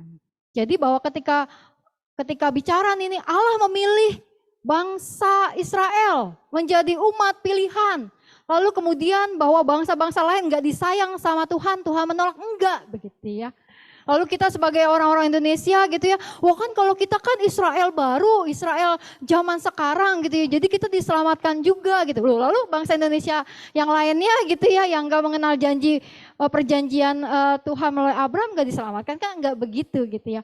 Tapi bahwa ketika Tuhan memiliki sebuah rencana menyelamatkan dunia ini, dan kemudian Tuhan intervensi masuk ke dalam sebuah sejarah, maka Tuhan memilih sebuah waktu, sebuah titik, sebuah kehidupan untuk kemudian dia pakai. Dan Tuhan intervensi dengan memakai kehadiran Abraham dan keturunannya pada waktu itu. Nah, bukan berarti kemudian bangsa-bangsa lain ditolak oleh Tuhan. Tapi melalui apa yang dilakukan dengan peristiwa pemilihan itu, maka keselamatan itu sedang dibuka bagi banyak orang. Nah, silakan Ibu Bapak Saudara-saudari. Jika dari Ibu Bapak Saudara-saudari ada yang punya pemikiran-pemikiran, pemahaman atau hal-hal yang mungkin didapat atau direnungkan gitu ya dalam kisah Abraham, Ishak, Yakub begitu ya, atau bahkan juga mungkin pernah dibaca dan sebagainya yang mau di-sharingkan. Silakan Ibu Bapak, apa yang Ibu Bapak bisa hayati dan pelajari?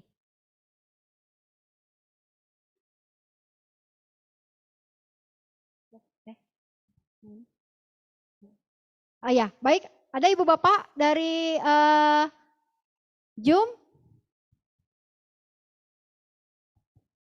Oke, dari sini ada apa yang kira-kira dapat direnungkan dan dihayati dari kisah sejarah keluarga yang dipilih? Ada? Oh ya, Bu Eni. Terima kasih Bu Novita. Saya maaf terlambat pulang kantor agak kemalaman.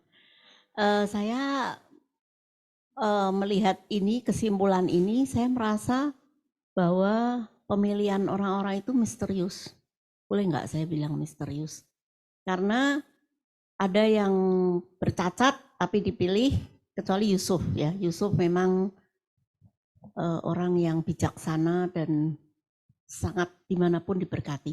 Kalau saya linkkan dengan kondisi sekarang, mungkin kita tidak dipilih untuk masuk ke dalam Alkitab, enggak kan? Cuman apakah ini link juga dengan masa kini? Misalnya ada orang-orang tertentu yang tiba-tiba karirnya melesat, tiba bisa begitu hebat gitu ya.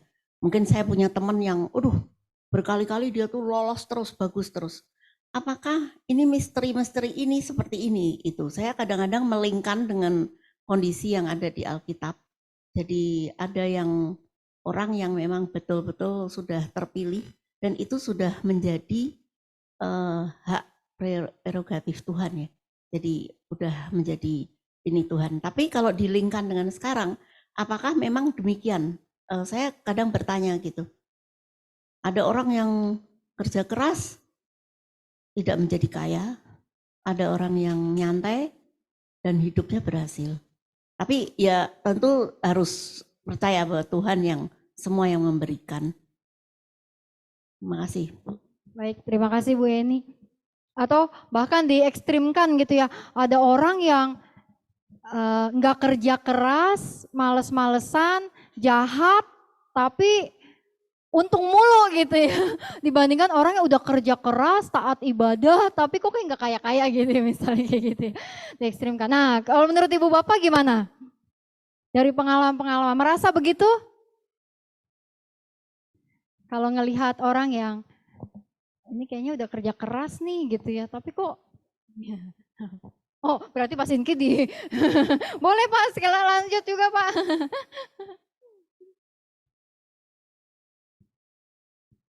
Silakan Pak Sinki. Menurut saya ya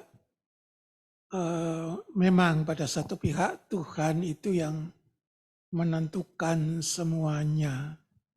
Tapi pada pihak lain juga Tuhan itu memberikan kebebasan kepada kita. Jadi kita itu kan pasti bukan seperti bidak atau pion yang hanya diatur oleh Tuhan, tapi bagi kita ada kebebasan dan kebebasan itu ya harus kita manfaatkan dengan sebaik-baiknya. Jadi masalah ada yang kerja keras tapi kok begitu-begitu aja, ada yang kerjanya bahkan nyeleweng tapi malah jadi kaya dan jaya, itu suatu proses yang memang ya terjadi dan itu memang kebebasan kita. Tapi pada pihak lain kita tetap selalu percaya, justru disinilah ya semacam ujian bagi iman kita. Bahwa meskipun keadaan kita begitu-begitu saja, tapi ya kita tetap percaya, berharap, berusaha keras sesuai dengan apa yang Tuhan perintahkan untuk kita. Jadi ya menurut saya itu sih memang kebebasan kita. Kepada kita diberikan kebebasan sepenuhnya, tapi pada pihak lain kita percaya Tuhanlah yang akan menentukan. Ya, sementara itu dulu. Oke, terima kasih Pak Sinki. Ada lagi Ibu Bapak yang lain? Oh, Bu Her, boleh mic-nya. Terima kasih Bu Novita. Dari awal tadi Ibu Novita membagikan firman Tuhan ini, kalau saya merasa bahwa karya Allah bagi umat manusia itu sungguh luar biasa. Jadi keselamatan melalui Kristus yang masuk dalam sejarah manusia itu sudah Tuhan rencanakan bahkan sebelum 2000 tahun sebelum Masehi. Jadi dari zaman perjanjian lama Allah sudah memiliki rencana besar. Allah masuk ke dalam dunia melalui keturunan Abraham sampai kepada Tuhan Yesus ya. Dari Daud, Yusuf dan sampai kepada Tuhan Yesus. Bagaimana kasih Allah yang begitu luar biasa bagi dunia untuk menyelamatkan manusia yang sudah Allah rencanakan jauh sebelum ya kita tahu gitu.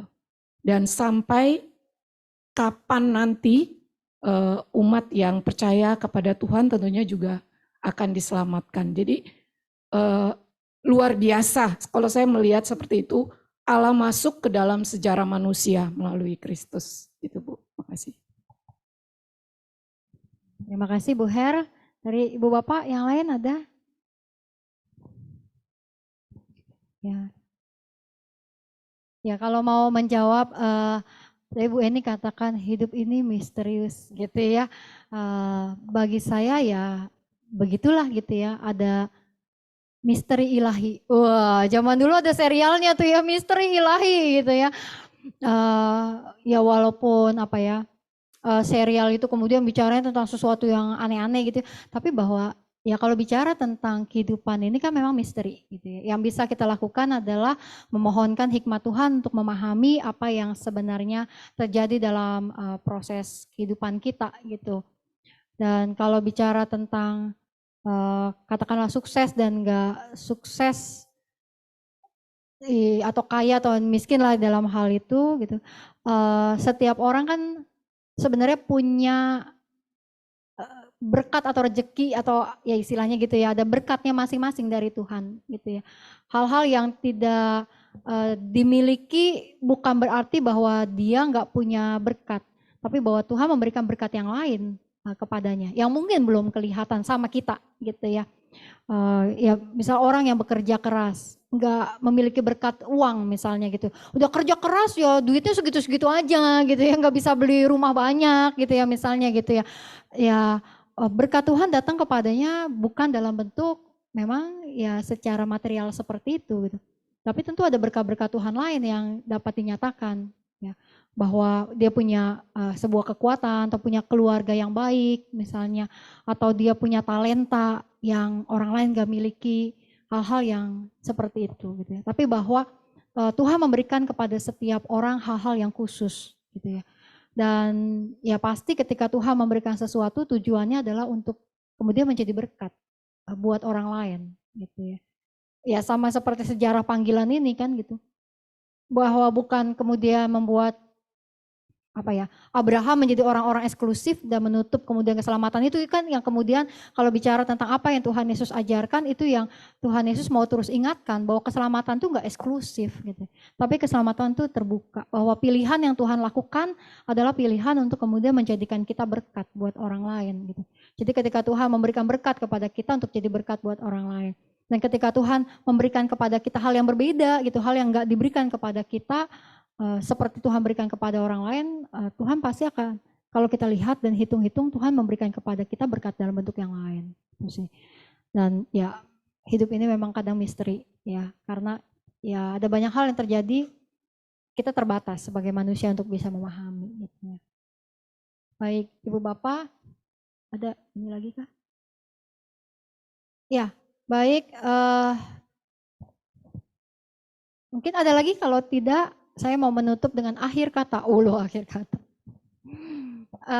Ya ini merefleksikan 3 pertemuan kita, karena pertemuan selanjutnya kita bentuknya adalah acara kebersamaan, evaluasi, dan lebih kepada perenungan bersama-sama gitu ya. Sharing-sharing ya, bentuknya sharing-sharing setelah 3 bulan mempelajari kembali kitab Kejadian gitu ya, apa yang kira-kira Ibu Bapak bisa sharingkan. Nah itu jadi model PA di bulan depan akan sedikit berbeda gitu ya. Oh ya, buat yang kemudian kelewat ya, seri 1, seri 2 bisa lihat di YouTube. Ngomongin YouTube saya jadi inget ada pertanyaan. Di YouTube judulnya ya PA GKI Gading Indah gitu ya, pemahaman YouTube yang lalu. Yang lalu belum ber-YouTube. Udah ber-YouTube ya. Ya nanti ya mungkin linknya dikumpulin bisa diituin lagi ya, di-share. Saya juga lupa. Iya. Oke, baik. Ya. Nanti akan ada linknya ya Ibu Bapak yang ada di Zoom, juga ada linknya kalau yang pertemuan 1 dan kedua kelewat. Saya jadi ingat ngomongin YouTube, ada pertanyaan dari Pak Sugi, tapi kita udah clear kan ya Pak. Saya udah jawab lagi itu pribadi ke Pak Sugi gitu ya, lupa untuk menjawab di PA ini. Tapi kurang lebih ini Ibu Bapak lagi itu kan pertanyaannya mengenai sebutan anak-anak manusia dengan anak-anak Allah gitu ya. Pak Sugi yang lalu menanyakan itu, dan kemudian saya katakan saya akan cari jawabannya dulu. Lalu tuh saya udah bahas dengan Pak Sugi, Cuma bagi Bapak Ibu mungkin yang lalu mengikuti. Nah, ada beberapa tafsiran mengenai anak-anak Allah dan anak-anak manusia gitu ya, yang dikatakan di dalam kitab Kejadian.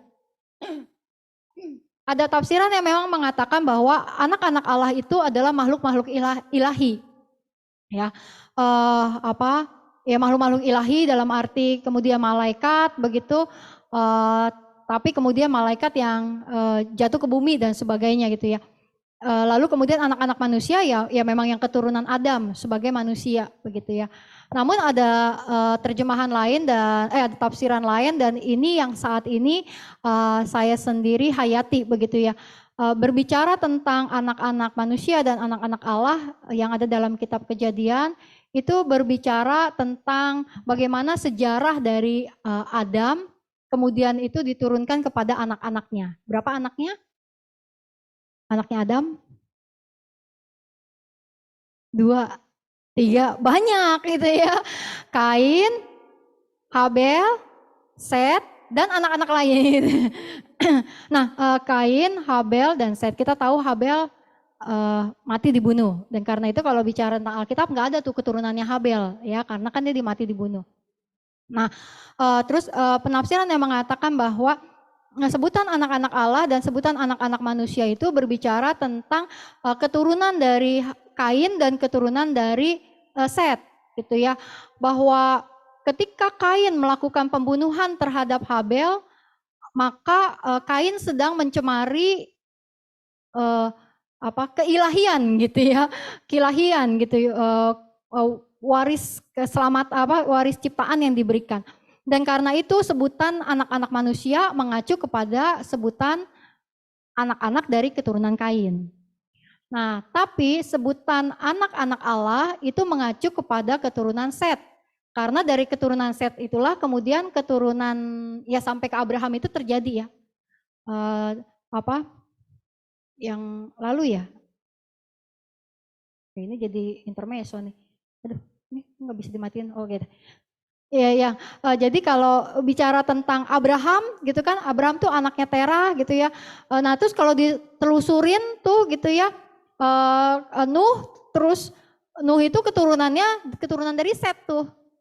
Bukan keturunan Habel, Habelnya mati, dan bukan keturunan Kain. Karena Kain sudah mencemari garis keturunan ciptaan yang sudah dilakukan.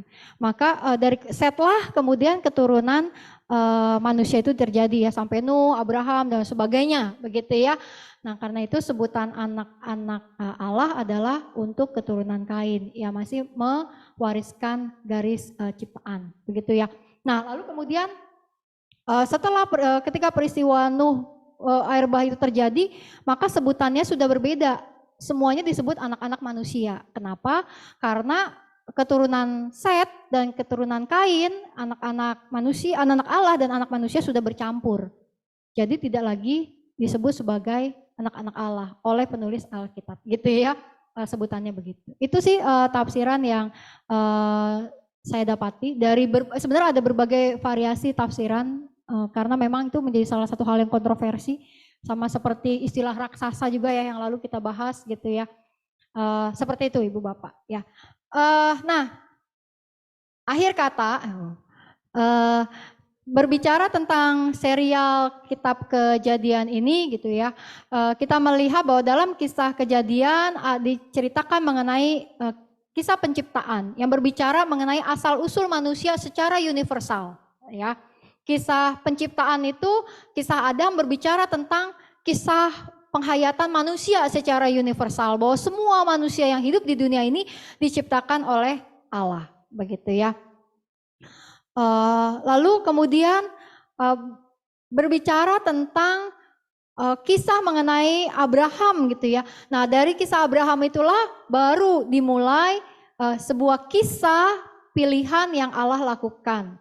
Yaitu ketika Allah memilih umat Israel kemudian ya, bahwa melalui Israel itulah gitu ya garis mesianis itu kemudian diturunkan ya sebagai umat pilihan yang kemudian menurunkan Mesias, dan kita menghayati itu terjadi dalam kehadiran Tuhan Yesus Kristus.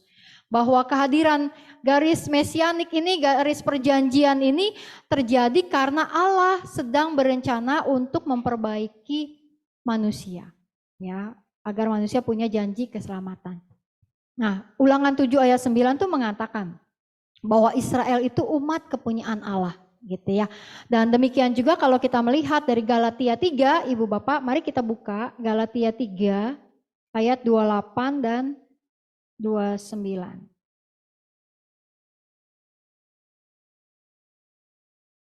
Galatia 3 ayat 28 dan 29.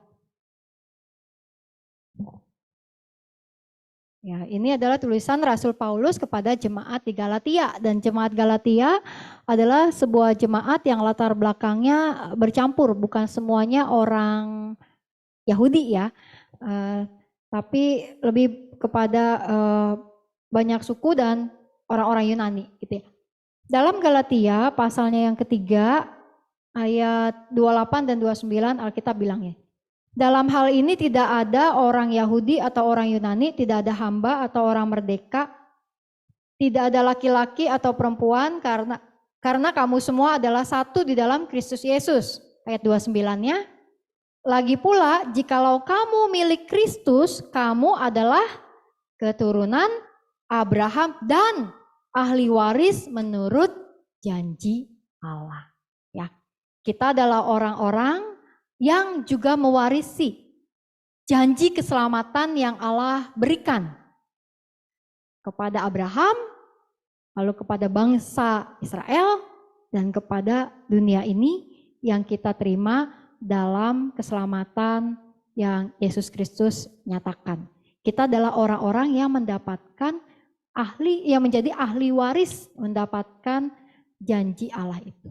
Ya, karena itu dalam sebuah baptisan, kalau kita dibaptis, kita katakan bahwa baptisan itu adalah perjanjian Allah dengan manusia. Ibu Bapak sudah dibaptis, berarti Ibu Bapak sudah masuk ke dalam perjanjian yang Allah sudah berikan sejak zaman Abraham sampai kemudian sampai dunia ini selesai, gitu ya.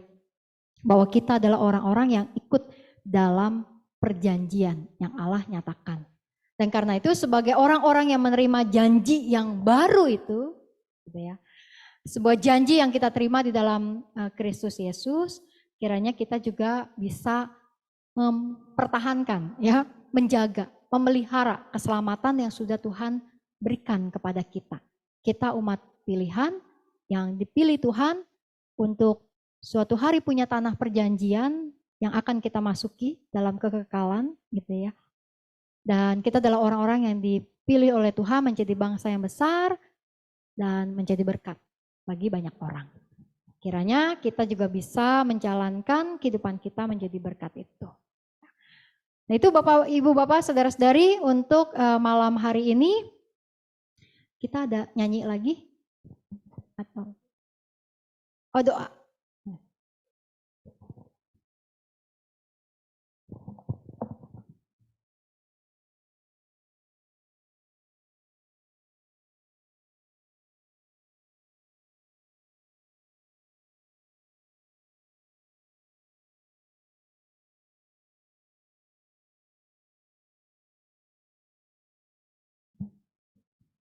Oke, baik. Ada permohonan doa dari Azaria Kadrianto. Oh, cucu dari Penatua Lydia Pratanu yang jatuh dan operasi. Oh, oke, baik. Baik, ya kita akan tutup dalam doa. Ibu Bapak, ada yang mau didoakan? Ini stop share dulu ya berarti. Udah.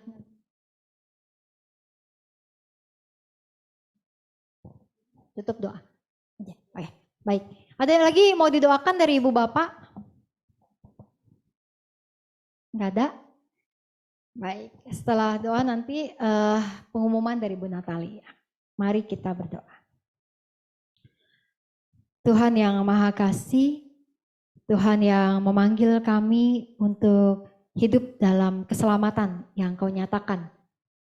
Tuhan, kami kembali menghayati bahwa hidup kami bukanlah hidup yang singkat, tapi sebuah hidup yang panjang, menjadi bagian dari sejarah panjang umat manusia yang Kau panggil untuk diselamatkan. Kami bersyukur kami mengenal keselamatan-Mu, dan biarlah kiranya kami dapat menjalankan kehidupan kami sebagai umat-Mu yang hidup dalam kehendak rencana-Mu yang menjadi berkat bagi orang-orang lain. Kami bersyukur untuk Alkitab yang dapat kami baca, kami pelajari, kami hayati, sehingga dari dalamnya kami dapat semakin mengenali kehidupan kami sebagai manusia di muka bumi ini. Kami bersyukur untuk sebuah perjalanan panjang dari para tokoh-tokoh Alkitab, di mana ceritanya sampai kepada kami. Kami mau belajar dari mereka, kami mau meneladani mereka, dan kami mau juga taat kepada Engkau. Kami berdoa Tuhan untuk PA kami di malam hari ini dan juga dalam kegiatan-kegiatan PA kami selanjutnya. Biarlah kami juga dapat belajar banyak hal-hal baru, hal-hal yang semakin memperdalam, dan bahkan hal-hal yang membuat kami kembali mengingat dan menghayati tentang Engkau yang mau bersabda kepada kami. Tuhan berkati kiranya tim multimedia dan juga para pengurus Kelker PA di dalam semua pelayanan mereka. Kami berdoa juga untuk setiap kami yang hadir di gedung gereja ini maupun juga setiap kami yang hadir secara online melalui media Zoom. Dimanapun kami berada pada saat ini, kiranya anugerah-Mu beserta dengan kami, perlindungan-Mu nyata, dan Kau juga yang menyertai kami untuk melewati malam hari ini di dalam pemeliharaan Tuhan dan beristirahat dengan baik di malam nanti.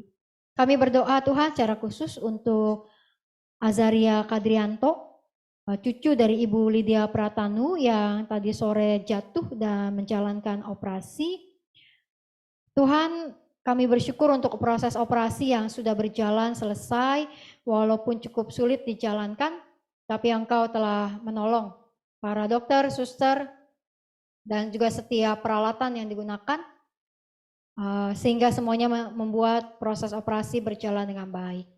Kami berdoa juga untuk setiap saudara-saudari kami yang bergumul dengan kondisi kesehatan mereka, baik karena usia lanjut maupun karena berbagai kelemahan tubuh yang lainnya. Biarlah jamahan-Mu Tuhan juga ada bersama dengan kami. Kini kami akan berpisah satu dengan yang lain dari tempat ini, kiranya kami berpisah tetap dengan satu ikatan kekeluargaan di dalam Tuhan, dan kami juga dapat kembali berkumpul, bertemu dalam keadaan baik, dalam kegiatan-kegiatan kami lainnya. Kami membawa doa kami ke dalam tangan pengasihan-Mu Tuhan, dalam nama Tuhan Yesus kami berdoa. Amin. Baik, terima kasih Ibu Bapak, saudara-saudari. Ada pengumuman dari Ibu Natali. Silakan Bu Natali. Ya, terima kasih. Bapak Ibu, kita sudah berjalan selama 3 bulan. Sesuai dengan rencana kita, setiap 3 bulan sekali, bulan keempat kita akan sharing.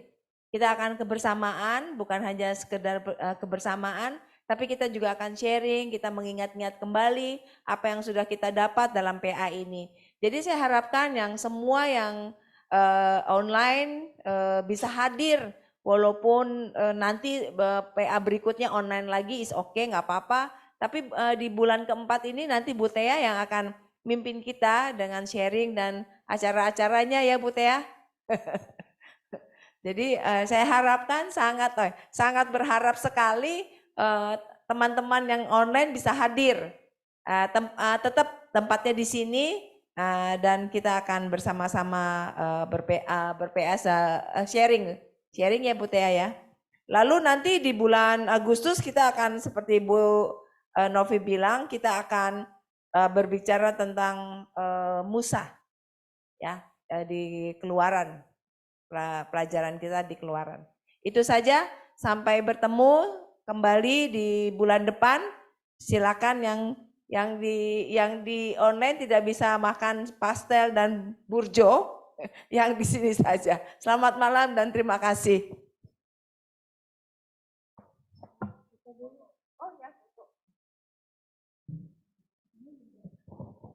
Ibu Bapak jangan live dulu, yang di Zoom mau foto Fotonya gimana ya ini? Kita ke depan di sini atau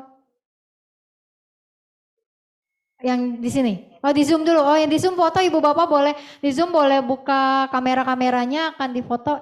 Erwin yang akan bantu. Oke, ya buka fotonya ibu bapak akan buka kameranya akan difoto. Ya silahkan bagi yang masih mau buka.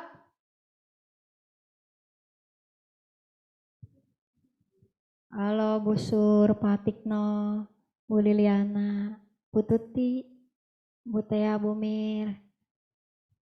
Oke, sudah? Saya buka, saya.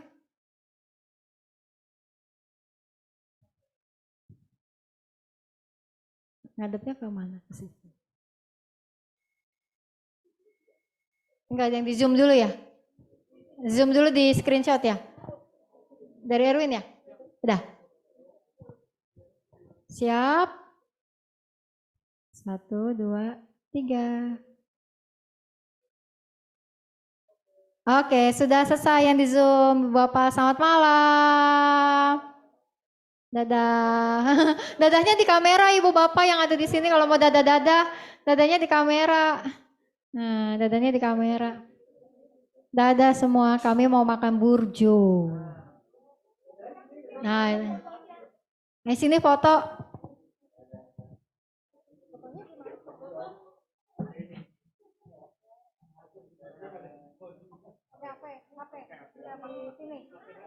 Oh, sini merapat.